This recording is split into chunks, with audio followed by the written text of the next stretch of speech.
అమరావతి రైతులకు సంబంధించి హైకోర్టు ఈరోజు ఒక తీర్పును వెలువరించింది. దీనికి సంబంధించి మనతో మాట్లాడేందుకు అమరావతి పరిరక్షణ సమితి అడ్వకేట్ ఉన్నం మురళీధర్రావు గారు మనతో ఉన్నారు. ఆయనతో మాట్లాడదాం. నమస్తే. నమస్తే మురళీధర్రావు గారు. నమస్తే అండి. సో హైకోర్టు ఈరోజు తీర్పుని వెలువరించింది. ఇది రైతులకు అనుకూలంగా ఉంది. రైతులు అందరూ కూడా ఆనందం వ్యక్తం చేస్తున్న పరిస్థితి కనిపిస్తుంది. ఎట్లా అనిపిస్తుంది మీకు? మా 2 సంవత్సరాల కష్టం ఇవాళ ఫలించిందని మేము అనుకుంటున్నాం. అట్లాగే రైతులకు న్యాయం జరిగింది అని కూడా మేము ఫీల్ అవుతున్నాం. ఎందుకంటే మొదటి నుంచి నేను ఫస్ట్ రోజు కేసు వేసిన రోజు ప్రెస్ వాళ్ళు నన్ను అడిగితే నేను చెప్పింది సత్యము ధర్మము న్యాయము, సత్యము ధర్మము న్యాయము రైతుల వైపు ఉన్నాయి. అల్టిమేట్గా సత్యం న్యాయం ధర్మం గెలుస్తాయి అని చెప్పి నేను చెప్పడం జరిగింది. సత్యం ధర్మం న్యాయం 3 గెలుస్తాయని చెప్తున్నారు మీరు. ప్రభుత్వం మాత్రం మరోలా ఉంది. ప్రభుత్వం యొక్క రియాక్షన్ మరోలా ఉంది. మేము ఇప్పటికి కూడా 3 రాజధానులకి కట్టుబడి ఉన్నాము, మా స్టాండ్ అదే, దానికోసం మేము ఫైట్ చేస్తామని చెప్తున్నారు. ఇది ఈ ప్రభుత్వానికి రూల్ ఆఫ్ లా అంటే తెలీదు, రాజ్యాంగం అంటే తెలీదు, రాజ్యాంగపరంగా పరిపాలించడం అసలు తెలీదు. ఇది వివక్షపూరితమైనటువంటి ప్రభుత్వం, కక్షపూరితమైనటువంటి ప్రభుత్వం. ఎవరి మీదో కోపం, రాజకీయంగా ఎవరి మీదో దానికి ఉన్నటువంటి కోపం, రైతుల మీద, అమాయకులైనటువంటి రైతుల మీద తన శాసన అధికారాన్ని ఇలా దుర్వినియోగం చేయటం దీనికి బాగా అలవాటైపోయింది ఈ ప్రభుత్వానికి. ఇలాంటి ప్రభుత్వాలని అదుపులో పెట్టడానికే కోర్టులు ఉన్నాయి. అయితే 3 నెలల్లో రైతులని వాళ్ళ ప్లాట్స్ని డెవలప్ చేసి ఇవ్వండి అని కోర్టు ఒక డైరెక్షన్ చెప్పింది అని చెప్తున్నారు మీరు. సో 3 నెలల్లో డెవలప్ చేసి ఇవ్వడం సాధ్యపడే విషయమే కాదని చెప్తున్నారు మంత్రి బొత్స సత్యనారాయణ. మంత్రి బొత్స సత్యనారాయణ అనే వ్యక్తితో మాకు సంబంధం లేదు, మాకు రాష్ట్రంతో సంబంధం. రాష్ట్రం మా జీవనాధారం, రైతుల యొక్క జీవనాధారమైనటువంటి వారి పొలాన్ని, వారికి ఉన్నటువంటి ల్యాండ్ని, వాళ్ళకు ఉన్నటువంటి ఆస్తిని పూర్తిగా రాష్ట్రం కొన్ని సెట్ ఆఫ్ ప్రామిసెస్, మీరు కనుక మీరు మీ జీవనాధారాన్ని కోల్పోతున్నారని మాకు తెలుసు, మీ భూములను కనుక మీరు త్యాగం చేసినట్లయితే రాబోయే రోజుల్లో మీ త్యాగాలను ఎవరు మర్చిపోరు, అట్లాగే మీ పిల్లల భవిష్యత్తు కానీ మీ భవిష్యత్తు కానీ చాలా బాగుంటుంది అని గత ప్రభుత్వం అని అంటే రాష్ట్రము, నేను ప్రభుత్వాలను అనట్లేదు, రాష్ట్రము తరఫున రైతులకి హామీ ఇచ్చి వాళ్ళను ఆ హామీలను నమ్మి, రాష్ట్రం ఇచ్చినటువంటి హామీలను నమ్మి రైతులు వాళ్ళ యొక్క జీవనాధారాన్ని రాష్ట్రానికి దఖలుపరచడం జరిగింది. సో రాష్ట్ర ప్రభుత్వం వాటి స్టాండ్ ఏం మార్చుకునేటువంటి పరిస్థితి కనిపించట్లేదు. రైతుల యొక్క భవిష్యత్తు ఏంటి ఈ పరిస్థితుల్లో? భవిష్యత్తు ఆల్రెడీ రాష్ట్రానికి దఖలుపరచడం జరిగింది. వాళ్ళకి అన్యాయం జరిగింది కాబట్టి కోర్టు యొక్క గుమ్మం దొక్కడం జరిగింది. కోర్టు ఇవాళ వాళ్ళకి న్యాయం చేయమని చెప్పి ప్రభుత్వాన్ని ఆదేశించడం జరిగింది. ఇలాంటి మొండెద్దు ప్రభుత్వాలు ఉంటాయి కాబట్టి, ఇలాంటి మొండెద్దు వేషాలు వేస్తారు కాబట్టి, మొండెద్దుని గాడిలో పెట్టడానికి రాజ్యాంగం కోర్టులను పెట్టడం జరిగింది. కోర్టు జడ్జిమెంట్ని కనుక ఇంప్లిమెంట్ చేయకపోతే కంటెంప్ట్కి అందరూ బద్దులవుతారు. కంటెంప్ట్ ఆఫ్ కోర్ట్ యాక్ట్ కింద ఆఫీసర్స్ అందరూ వచ్చి కోర్టులో నుంచి ఇప్పుడు 3 నెలల నుంచి ఈ 3 నెలల్లో రైతుల ప్లాట్లు అన్నీ కూడా డెవలప్ చేసి ఇవ్వాలని ఒక తీర్పు చెప్పిందని చెప్పారు. ఈ 3 నెలల్లో అవ్వకపోతే ఏంటి రియాక్షన్ ఏముంటుంది? 3 నెలల్లో అవ్వకపోతే ఇప్పుడు ఈ జడ్జిమెంట్లో కోర్టు ప్రభుత్వం యొక్క వివరణ ఏదైతే ఉందో, మా దగ్గర డబ్బులు లేవు కాబట్టి మేము కట్టలేము ఇంత పెద్ద రాజధాని అని చెప్పిన వివరణకి కోర్టు సంతృప్తి చెందలేదు. ఈ వివరణ ఇది ఒక మెష మాత్రమే. మీరు దురుద్దేశంతో, పగతోటి, ప్రతీకారంతో ఇలాంటి నిర్ణయాలు తీసుకున్నారు అని కోర్టు చెప్పడం జరిగింది. అయితే ప్రభుత్వం చెప్తున్నట్టు వాళ్ళ దగ్గర అంత ధనం లేదు, కట్టలేకపోతున్నాము కాబట్టి మేము అభివృద్ధి వికేంద్రీకరణ జరగాలి అని చెప్తున్నారు. దాంతో ప్రభుత్వం వాళ్ళ దగ్గర డబ్బులు లేవు, మా దగ్గర డబ్బులు లేవు, కట్టలేము అనేటువంటిది ఒక మిష మాత్రమే. ఇక్కడ కట్టడానికి డబ్బులు లేకపోతే ఇప్పుడు విశాఖపట్నంలో ఎక్కడి నుంచి ఇన్ఫ్రాస్ట్రక్చర్ క్రియేట్ చేస్తుంది, కర్నూలులో ఎక్కడి నుంచి క్రియేట్ చేస్తుంది, ఆ డబ్బులతోటి ఉన్నంతలోనే ఇక్కడ పనులు పూర్తి చేయాలి. అమరావతి రైతులకి రాజధాని కడతామని చెప్పి తీసుకుని చేసినటువంటి ప్రామిస్, ఆ ప్రామిస్ని వాళ్ళు ఫుల్ఫిల్ చేయాల్సిన అవసరం ఉంది. సో ప్రభుత్వాలు మారిపోతున్నాయి, రైతులు ల్యాండ్ పూలింగ్ అంటూ వేల ఎకరాల రైతులందరూ కూడా రాష్ట్ర ప్రభుత్వానికి తమ భూములను అప్పచెప్పిన తర్వాత 5 సంవత్సరాల తర్వాత ప్రభుత్వం మారిపోయింది. సో ప్రభుత్వాలు మారిన తర్వాత అంటే రాష్ట్ర ప్రభుత్వాల్లో టీడీపీ రావచ్చు, లేకపోతే వైసీపీ రావచ్చు, వైసీపీలో ఇంకొక పార్టీ కూడా రావచ్చు, బీజేపీ రావచ్చు. ఇట్లా అంటే రాష్ట్ర ప్రభుత్వం రైతులకి అగ్రిమెంట్ చేసిన తర్వాత చట్టబద్ధంగా రైతుల దగ్గర నుంచి భూమి తీసుకున్న తర్వాత ప్రభుత్వాలు మారిపోతే ఇచ్చిన మాట తప్పితే రైతులకు భవిష్యత్తు ఏం కావాలి? ప్రపంచంలో ఈ ల్యాండ్ పూలింగ్ స్కీమ్ ఏదైతే మన అమరావతి విషయంలో జరిగిందో ఇది చాలా యునీక్ సంఘటన. 35,000 ఎకరాలు రైతులు ప్రభుత్వాన్ని నమ్మి వాళ్ళ యొక్క జీవనాధారాన్ని కోల్పోతూ రాష్ట్ర రాజధాని కోసం భూములు ఇవ్వటం జరిగింది. రాష్ట్రం తరఫున ఇచ్చినటువంటి ప్రామిసుల్ని బ్రేక్ చేయాలి, బ్రీచ్ చేయాలి, వైలేట్ చేయాలి దురుద్దేశపూరితంగా, ఏదో ఎవరి మీద కక్ష తెచ్చుకోవడానికి. ఇట్లాంటి సంఘటన మొదటిసారి జరిగింది. రాష్ట్ర ప్రభుత్వం ఇదే అంశంపై సుప్రీంకోర్టుకు వెళ్తే మేము 3 రాజధానులకే కట్టుబడి ఉన్నామని సుప్రీంకోర్టులో కనుక రాష్ట్ర ప్రభుత్వానికి సంబంధించినటువంటి మంత్రులు కావచ్చు, లేకపోతే యంత్రాంగం కావచ్చు, సుప్రీంకోర్టుకు వెళ్తే పరిణామాలు ఏ రకంగా ఉండిపోతాయి? సుప్రీంకోర్టుకు వెళ్తే ఎలా ఉంటుంది అనేది భవిష్యవాణి మనం చెప్పలేం.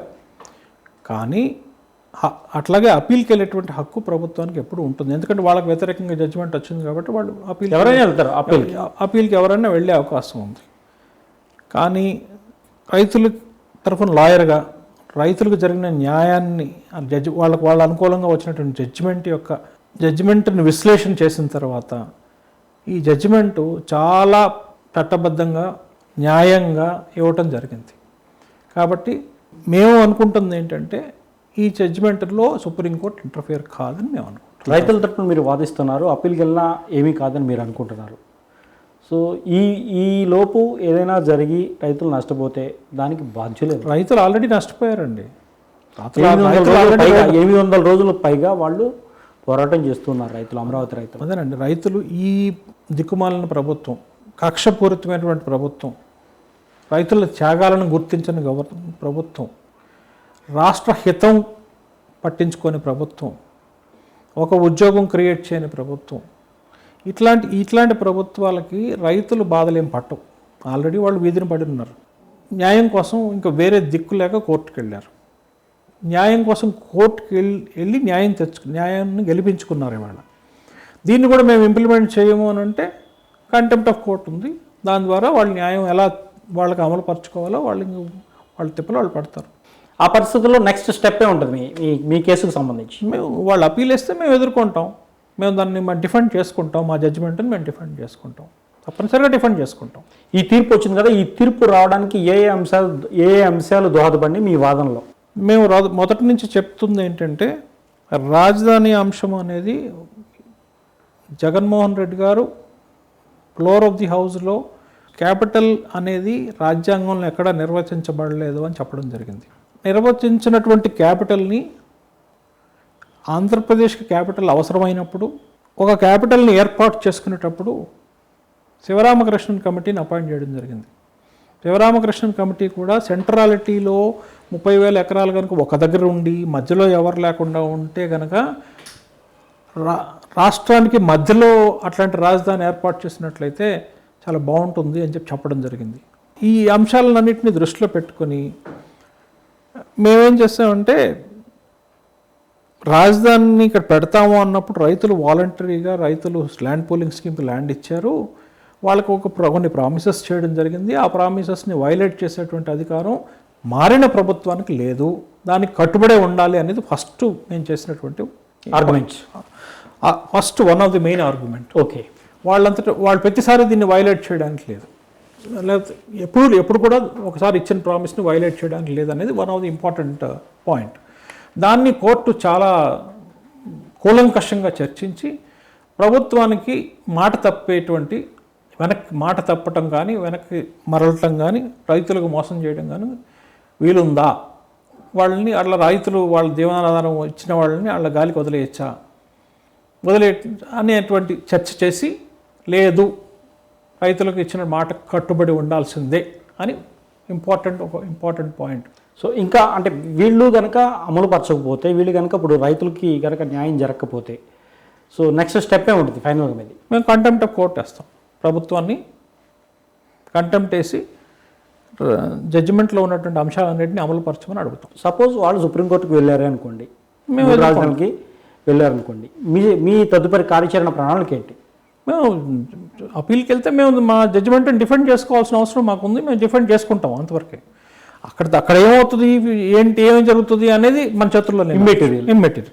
సిఆర్డిఏ పరిధికి సంబంధించి సిఆర్డిఏలో ఆ రోజు ఏవైతే ప్రామిసెస్ చేసిందో గవర్నమెంట్, అవి ఖచ్చితంగా అమలు పరచాలని చెప్పింది అవునండి కోర్టు. అవును, అమలు పరచడం ఇప్పుడున్న పరిస్థితుల్లో సాధ్యం కాదు అని చెప్తుంది గవర్నమెంట్. సాధ్యం కాదు అనేది 3 నెలల్లో ప్లాట్లు ఇవ్వడం, డెవలప్ చేయడం ఇవన్నీ సాధ్యపడే పని కాదు చెప్తుంది. 2 సంవత్సరాల నుంచి దీన్ని అలాగ పెండింగ్ పెట్టారు. ఇప్పుడు 3 నెలల్లో మేము చేయలేము అంటున్నారు. అంటే ఎప్పటికీ చేసే ఉద్దేశం వాళ్ళకైతే లేదు. ఇది అదే కోర్టు జడ్జిమెంట్లో కూడా అన్నారు. ప్రభుత్వం ఇదంతా కూడా మనసులో దురుద్దేశం పెట్టుకుని చేస్తుంది, మా దగ్గర డబ్బులు లేవు అనేది ఆ ఆర్గ్యుమెంట్ అంగీకరించడానికి వీలు లేదు అని చెప్పడం జరిగింది. ఎందుకంటే దాని వెనుకున్న దురుద్దేశాన్ని కోర్టు బహిరంగపరిచింది. మేము ఆర్గ్యుమెంట్ చెప్పాం, దాన్ని కోర్టు అంగీకరించింది. ప్రభుత్వ అధినేత, ప్రభుత్వాన్ని నడిపేటువంటి మంత్రులు, ఈ యంత్రాంగం మొత్తం ఈ రైతులకు మోసం చేయాలని కంకణం కట్టుకొని ఉంది. తన ప్రత్యర్థి రాజకీయ పార్టీ మీద కక్ష తీర్చుకోవడానికి రైతులను బలిపశువులు చేస్తుంది. అయితే ఇప్పుడు సుమారుగా రైతులు వాళ్ళ భూములు ఇచ్చేసి దాదాపు 5 సంవత్సరాలు దాటిపోయింది కదా, సుమారుగా 5-6 సంవత్సరాలు అయిపోతూ ఉన్న పరిస్థితి కనిపిస్తుంది. కానీ ఇప్పటి వరకు కూడా వాళ్ళు త్రిశంకు స్వర్గంలోనే ఉన్నారు. 800 రోజులకు పైగా ఇప్పటి వరకు వాళ్ళు పోరాటం చేస్తూనే ఉన్నారు. సో ఇప్పటికి కూడా గవర్నమెంటు తన స్టాండ్ ఏమాత్రం మార్చుకోలేదు. దీన్ని ఏ రకంగా చూడాలి? మానవతా దృక్పథంతో, నియంతృత్వ పోకడలతోటి నడిచేటువంటి ప్రభుత్వాలు ఏవైతే ఉన్నాయో వాటి ముందు మానవత్వం, మానవ హక్కులు వీటి గురించి మాట్లాడితే చెవిటోటి ముందు శంఖం ఊదినట్టే. సో కాబట్టి ప్రభుత్వాన్ని మెడలు వంచి కోర్టు ద్వారా చట్టరీత్యా చట్టపరంగా వాళ్ళు మెడలు వంచి రైతులు వాళ్ళ హక్కులు సాధించుకోవడమే వాళ్ళకు ఉన్నటువంటి ఏకైక ప్రత్యామ్నాయం. ఇంకా వేరే పద్ధతులు లేవు. ఎందుకంటే మనం రూల్ ఆఫ్ లాలో ఉన్నాం, డెమోక్రసీలో ఉన్నాం. ఇప్పుడు కనుక ప్రభుత్వం కనుక సుప్రీంకోర్టును ఆశ్రయిస్తే రైతులు మరి ఇంకెంతకాలం పోరాడాల్సి ఉంటుంది? అప్పటి వరకు రైతులకు జరిగిన నష్టాన్ని, ఇది ఊహాజనితం అయినప్పటికీ కూడా ఇప్పటి వరకు 5 సంవత్సరాలు, దాదాపు 5-6 సంవత్సరాలు అయిపోయింది, రైతులకు అందాల్సిన ప్రతిఫలం ఇప్పటి వరకు అందలేదు. సో రైతులుకి అందాల్సినటువంటి కౌలు కావచ్చు, లేకపోతే వాళ్ళకి ఇస్తున్న ప్రామిసెస్ కావచ్చు, ఇవన్నీ కూడా వైలేట్ చేస్తున్నారు. ప్రభుత్వాలే బాధ్యత వహించాలి. ప్రభుత్వాలే వాళ్ళ యొక్క ఏ ప్రభుత్వాలు అయితే తమ యొక్క సిటిజన్స్కి వ్యతిరేకంగా ప్రవర్తిస్తుందో, ఇంకా అల్టిమేట్గా ప్రభుత్వం కక్ష సాధింపు చర్యలకి వ్యతిరేకంగా రైతులందరూ మూకుమ్మడిగా క్లాస్ యాక్షన్ సూట్ అని ఒకటి ఉంది. ఓకే, క్లాస్ యాక్షన్ సూట్ ఒకటి మమ్మల్ని దురుద్దేశపూరితంగా మమ్మల్ని వేధించడానికి కంకణం కట్టుకుంది ప్రభుత్వం. మమ్మల్ని మానసికంగా, శారీరకంగా అన్ని రకాలుగా మమ్మల్ని ఈ ప్రభుత్వం వేధిస్తుంది అని హ్యూమన్ రైట్స్ వయలేషన్కి హ్యూమన్ రైట్స్ కమిషన్కి వెళ్ళొచ్చు. రైతులకు సంబంధించి మీరు ఇప్పటివరకు ఫైట్ చేస్తూ వచ్చారు, దాదాపు 2 సంవత్సరాలు అయింది కదా. 2 సంవత్సరాల తర్వాత ఈ జడ్జిమెంట్ వచ్చింది. మళ్ళీ ఫైట్ చేయాలంటే, మళ్ళీ సుప్రీంకోర్టుకి కనుక వాళ్ళు వెళ్తే మళ్ళీ జడ్జిమెంట్ రావడానికి సుమారుగా ఎంతకాలం పట్టచ్చు? అది మంచి చేతిలో లేదు, అది మనం చెప్పలేమండి. సో రైతులు ప్రభుత్వానికి భూములు ఇచ్చిన పాపానికి అన్ని కష్టాలు పడాల్సిందేనా? ఈ కష్టం అనుభవించాల్సిందే. ఎందుకంటే మనం దుర్మార్గ పాలన ఎదుర్కొంటున్నాం కదా. వాళ్ళు అమాయకులైనటువంటి రైతులు ఈ దుర్మార్గ పరిపాలన వస్తుందని, లేకపోతే ఇట్లాంటి దురుద్దేశపూరితమైన నిర్ణయాలు తీసుకుంటారని, వాళ్ళని కష్టాలకు గురి చేస్తారని కళ్ళ కూడా అనుకొని ఉండరు. ఇప్పుడు వచ్చిన జడ్జిమెంట్ ఏ గ్రౌండ్స్ మీద ఇచ్చారు మేజర్గా, క్లుప్తంగా చెప్పండి. మేజర్గా ఒకటే ఉన్నారంటే, రైతులతోటి ప్రభుత్వం ప్రామిస్ చేసి అగ్రిమెంట్ ద్వారా, ల్యాండ్ పూలింగ్ స్కీమ్ ద్వారా తీసుకున్నారు. ఆ అగ్రిమెంట్ ఉల్లంఘన చేయడానికి స్టాట్యూటరీ అగ్రిమెంట్ కింద గుర్తించడం జరుగుతుంది. ఇది ఒక స్టాట్యూట్ అంటే సిఆర్డిఏ చట్ట పరిధిలో చట్టం కింద చేయబడినటువంటి ప్రామిస్. ఆ ప్రామిస్ ఉల్లంఘించడానికి ప్రభుత్వానికి రైట్ లేదు. First ground. సెకండ్ గ్రౌండ్, రైతులు ప్రభుత్వం మీకు లివబుల్ సస్టైనబుల్ క్యాపిటల్ సిటీలో మీకు మంచి డెవలప్డ్ ప్లాట్ ఇస్తాము అని చెప్పి దానివల్ల మీకు లాభం వస్తుంది, మీ జీవితము మీ భావితరాల జీవితం బాగుపడుతుందని నమ్మించి రైతుల దగ్గర నమ్మి తీసుకుంది గవర్నమెంట్, అప్పటి గవర్నమెంట్. అప్పటికి నమ్మించి కాదు, ఇద్దామనే ఉద్దేశంతో తీసుకుంది గత ప్రభుత్వం. ఇప్పుడు ప్రభుత్వం దాన్ని వైలేట్ చేస్తుంది. సో ఆ ప్రామిస్ని నమ్మి వాళ్ళైతే ఎప్పుడైతే వాళ్ళ యొక్క జీవనాధారాన్ని కోల్పోయారో దాన్ని ఏమంటారంటే, అలా నమ్మి ఇవ్వటాన్ని ప్రభుత్వం కాదు, రాష్ట్రం ఈ ప్రామిస్ చేస్తుంది ఎవరో ఇండివిజువల్ వ్యక్తి కాదు, ఎవరో ఒక బిల్డర్ కాదు, రాష్ట్ర ప్రభుత్వం. సో నేను రాష్ట్ర ప్రభుత్వానికి రాష్ట్రానికి డిఫరెన్స్ మీరు అర్థం చేసుకోవాలి. రాష్ట్రం తరఫున చేయబడినటువంటి ప్రామిస్ ఏదైతే ఉందో ఈ ప్రామిస్ని నమ్మి రైతులు లెజిటిమేట్గా రాష్ట్రం, ఇది ఎవరో ప్రైవేట్ వ్యక్తి చేయట్లేదు, రాష్ట్రమే చేస్తుంది కాబట్టి మనం వాళ్ళని నమ్మటంలో తప్పు లేదు అని చెప్పేసి వాళ్ళు లెజిటిమేట్గా ఈ గవర్నమెంట్ చెప్పినవన్నీ చేస్తుంది అని నమ్మి వాళ్ళ యొక్క జీవనాధారాన్ని ప్రభుత్వానికి దాఖలుపరచడం జరిగింది. దాన్ని లెజిటిమేట్ ఎక్స్పెక్టేషన్ అంటారు. నేను లెజిటిమేట్గా ఎక్స్పెక్ట్ చేశాను. ఏమైనా ఎక్స్పెక్ట్ చేశాను? ప్రభుత్వం మాట కట్టుబడుతుంది, ప్రామిస్ని ఫుల్ఫిల్ చేస్తుందని నమ్మి ఇచ్చాను. లెజిటిమేట్ ఎక్స్పెక్టేషన్ వైలేట్ అయితే ఆర్టికల్ 14 వైలేట్ అవుతుంది, రాజ్యాంగ విరుద్ధం అవుతుంది. అదే జరిగింది. అదే కోర్టు కూడా ఇవాళ లెజిటిమేట్ ఎక్స్పెక్టేషన్, రైతుల యొక్క లెజిటిమేట్ ఎక్స్పెక్టేషన్ని ఈ రాష్ట్ర ప్రభుత్వం వైలేట్ చేస్తుంది అని కూడా వైడింగ్ ఇవ్వడం జరిగింది. ఇది రెండవ పాయింట్. మూడవది, మేము లివబుల్ సస్టైనబుల్ క్యాపిటల్ సిటీలో క్యాపిటల్ సిటీలో 3 శాసన వ్యవస్థ, జ్యుడిషియరీ, ఎగ్జిక్యూటివ్ అన్నీ ఇక్కడే ఉండేటట్టు ఒక పెద్ద రాజధానిని 9 థీమ్ సిటీస్ తోటి ఇక్కడ డెవలప్ చేస్తాం అంటేనే రైతులు నమ్మి అక్కడ భూమి ఇవ్వడం జరిగింది. దీన్ని ఒక ప్రామిస్ అంటారు, సెట్ ఆఫ్ ప్రామిసెస్ అంటారు. ఈ సెట్ ఆఫ్ ప్రామిసెస్ వల్ల ఆ ప్రామిసెస్ని నమ్మి వాళ్ళ జీవనాధారాన్ని సరెండర్ చేయడం జరిగింది. ఆ ప్రామిస్ నుంచి ప్రభుత్వం వెనక్కి వెళ్ళినట్లయితే, ఎస్టాపుల్ అని ఒక ప్రిన్సిపల్ ఉంది. అంటే no, you cannot go back on this promise అని కోర్టులు వాళ్ళని ఎస్టాప్ చేయొచ్చు. సో అంటే ఇప్పుడు జడ్జిమెంట్ ఇచ్చిన దాని ప్రకారం చూస్తే గవర్నమెంట్కి ఎలాంటి చట్టాలు తీసుకొచ్చే అధికారం, అంటే ఎలాంటి చట్టాలు తీసుకురావడానికి అవకాశం లేదని చెప్పి, అంటే ఇందులో ఒక క్రూషియల్ పాయింట్ ఏంటంటే, ఈ రాజధాని విషయంలో రాష్ట్ర ప్రభుత్వాలకి 3 లిస్టులు ఉన్నాయండి. ఒక లిస్ట్ ఏంటంటే సెంట్రల్ లిస్టు, అది సెంట్రల్ గవర్నమెంట్ వాటికి చట్టాలు చేయగలదు. రెండోది స్టేట్ లిస్టులో రాష్ట్రం చట్టాలు చేయగలదు. మూడోది కంకరెంట్ లిస్టు. ఇప్పుడు ఈ స్టేట్ లిస్టులో ఉన్నటువంటి అంశాల మీద రాష్ట్రం చట్టం చేయగలదు. ఆ జగన్మోహన్ రెడ్డి గారు, చీఫ్ మినిస్టర్ గారు చెప్పినటువంటి అంశం మీదే మనం మాట్లాడుకుంటే, ఈ క్యాపిటల్ అనేది ఏ లిస్టులోనూ లేదు.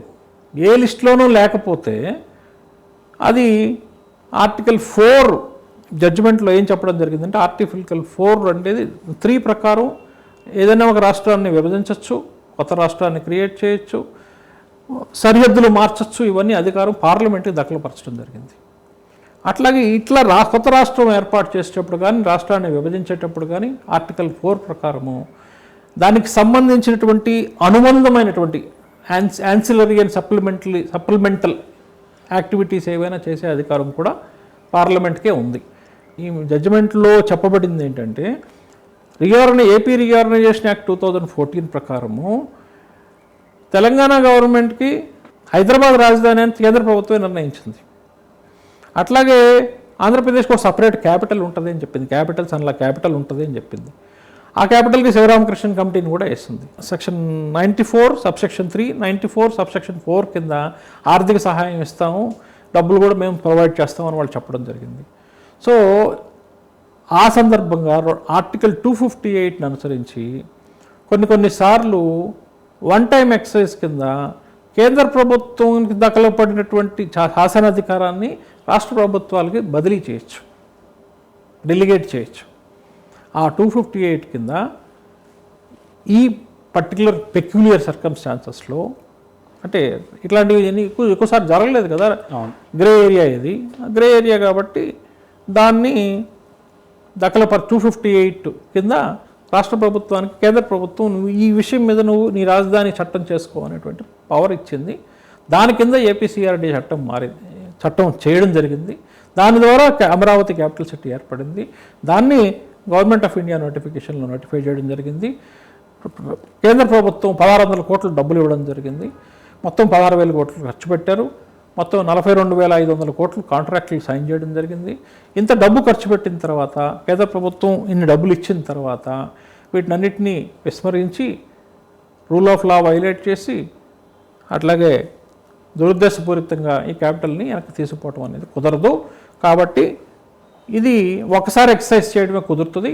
రెండోసారి వాళ్ళు దీన్ని ఆ ఏర్పడినటువంటి క్యాపిటల్ని 2 చేద్దాం 3 చేద్దాం అని అంటే కుదరదు. అది మీ పరిధిలోనిది కాదు అని చెప్పేసి మీకు లెజిస్లేటివ్ కాంపిటెన్స్ లేదు అని చెప్పడం జరిగింది. ఈ ఆ ప్రామిసెస్ నుంచి అటు రైతులు కానీ ఇటు ప్రభుత్వం కానీ ఎవరు కూడా డివైట్ అవ్వడానికి లేదు, దాన్ని డివైట్ అవ్వడానికి లేదు, వైలేట్ చేయడానికి వీల్లేదని చెప్పింది. అయినప్పటికీ కూడా ప్రభుత్వం ఎందుకు మొండిగా పోతుంది ముందుకు? అంటే మీరు ఐడెంటిఫై చేసిన కారణం ఏముంది? మేము ఐడెంటిఫై చేసిన కారణం ఒకటేనండి. ఈ ప్రభుత్వానికి దురుద్దేశం ఉంది. ఈ ప్రభుత్వానికి ఎవరి మీదో కక్ష తీర్చుకోవాలనే తలంపు ఉంది. ఆ పూర్తిగా వాళ్ళ మీద కక్ష తీర్చుకోవడానికి ఎవరినో కాల్చడానికి రైతులు భుజం మీద గన్ను పెట్టి కాలుస్తుంది. అందుకు రైతులు బలైపోయారు. రాజకీయాల కోసం రైతులు బలి చేస్తున్నారు అనుకోవచ్చా? అంతే. పార్టీలు ఏమైనా కావచ్చు, అంతే. ఏ పార్టీలైనా వీళ్ళు రాజకీయ దురుద్దేశంతో, కేవలం రాజకీయ దురుద్దేశంతో మాత్రమే ఇట్లాంటి చర్యలకి ఇప్పుడున్న పాలకులు పాల్పడుతున్నారు. అంతకు తప్పితే వేరే ఉద్దేశమే లేదు. ఫైనల్గా చెప్పండి, ఈ జడ్జిమెంట్పై మీ కామెంట్ ఏంటి? చాలా అద్భుతమైన జడ్జిమెంట్ అండి. మేము కష్టపడ్డాం. ఆ కష్టపడిన దానికి ఫలితం వచ్చిందని మేము భావిస్తున్నాం. రైతులకు న్యాయం జరిగింది అని భావిస్తున్నాం. Okay, thank you. నమస్తే అండి.